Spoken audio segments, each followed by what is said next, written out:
שלום חברים, אני רומן סליש, אני רואה חשבון. ליווי חברות סטארט-אפ הוא אחד התחומים המרכזיים של המשרד שלנו. אנחנו מלווים חברות ומיזמים בשלבים מאוד מאוד שונים של החיים שלהם. החל משלבים מאוד מאוד ראשוניים של השקעות מחברים ומשקיעים פרטיים, ועד למעשה שלבים בהם החברה כבר צומחת. משתתפת בסבבי גיוס, מגייסת אשראי, מעסיקה עובדים, מקיימת כמה מרכזי פיתוח, ומה שנקרא הולכת לכיוון האקזיט הנכסף. היום אני רוצה לדבר דווקא על הפרויקטים שנמצאים בשלבים ראשוניים ממש. ואני רוצה לדבר על צורת התאגדות לסטארט-אפים. אז נסכם, צורת התאגדות לסטארט-אפים היא חברה בע"מ. זאת ההתאגדות המומלצת. אז מה הרעיון של הסרטון אם כך? הרעיון של הסרטון הוא דווקא על אותם הפרויקטים שאולי חושבים להתאגד על עוסק מורשה. עוסק מורשה אתם שואלים? מה הפשר? הרי באמת אנחנו יודעים שלסטארט-אפ באמת מומלץ להתאגד כחברה.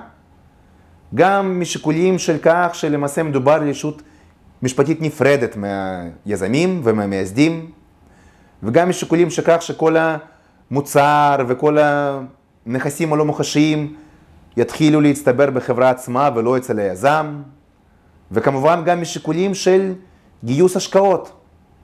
גיוס השקעות כמעט ובלתי אפשרי לעשות לכיוון עוסק מורשה, זה יהיה מאוד מאוד קשה, חברה הרבה יותר מתאימה לזה. עם זאת, בכל מקרה, אנחנו נתקלים בלא מעט מצבים בהם יזם בתחילת הדרך מעוניין להתאגד כעוסק מורשה. כמובן שזה נובע משיקולים של החזקת חברה. חברה זה עסק לא כל כך זול להחזיק בישראל. צריך לפתוח את החברה ברשם, לשלם לעורך דין, לקיים חשבון בנק נפרד, צריך לקיים הנהלת חשבונות כפולה, להגיש דוחות מבוקרים. אני חושב שנכון להיום, עלות מינימלית של החזקת חברה בשנה היא כמה עשרות אלפי שקלים. אם אנחנו מדברים על שנה ראשונה, יכול להגיע לסדר גודל של 25-30 אלף ש"ח. ואז עוסק מורשה יכול באמת להיות פתרון. למה? כי אם נפתח עוסק מורשה בשלב הראשוני, עדיין נוכל ליהנות גם מהטבות מס כמו צבירת הפסדים לעסק, אפשר להעביר את ההפסדים האלה לשנים הבאות, או אפשר אפילו באותה שנה לקזז מהכנסות אחרות של היזם. אפשר לקזז מע"מ תשומות, אם מדובר על כל מיני הוצאות של המיזם בישראל. וגם כמובן להתחיל לקיים רישום חשבונאי, אמנם מופשט יותר, אבל עדיין, לכל ההוצאות של המיזם.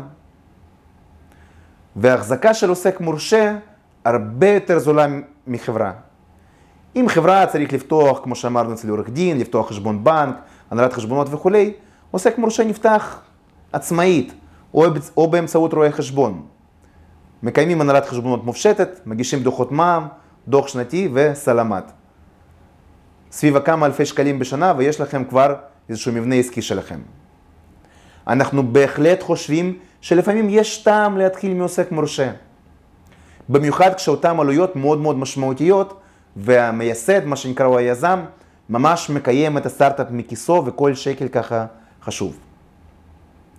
אז אלה למעשה הנקודות שבהם לדעתנו אפשר להתחיל מעוסק מורשה, ולאחר מכן לעבור לחברה. א', כשמדובר על מיזם עם מייסד אחד, ולא עם כמה מייסדים. זה אומר שאם אתה מייסד אחד והמיזם הוא כולו שלך, אתה לא צריך עכשיו להתעסק בחלוקת מניות וחלקים בין כולם, אפשר בהחלט לעשות את זה כעוסק מורשה.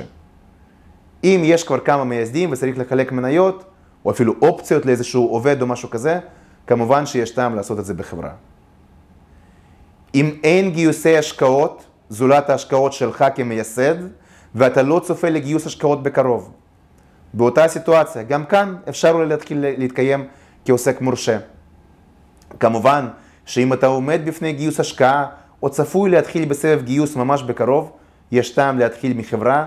בעוסק מורשה זה מבנה שיהיה מאוד מאוד לא ברור למשקיע פוטנציאלי. ושלוש, זה כמובן רישום של נכסים לא מוחשיים, סימני מסחר, פטנטים וכיוצא בזה. אם אתה עומד לרשום פטנטים כאלה בקרוב, כמובן שצריך שיהיה חברה כדי שהדברים האלה יירשמו כולם כבר ישירות על החברה ולא עליך, כי אז תצטרך עוד פעם למעשה להעביר את הכל על החברה. אז אם אתה עונה לסיטואציות האלה, אפשר בהחלט להתחיל לפעול כעוסק מורשה או אפילו עוסק פטור, ולאחר מכן לעבור לחברה. אנחנו מלווים לא מעט מיזמים שהתחילו לפעול כעוסק מורשה או אפילו שותפות ועברו בהמשך לחברה. אם אתה צפוי בהקדם, כן, שיהיו לך סממנים של חברה, כאן כמובן כדאי להתחיל מחברה בע"מ ולא מעוסק מורשה, זה סתם ייצור כפל עלויות. אז תצטרפו לעוד דברים מעניינים ויהיה מעניין.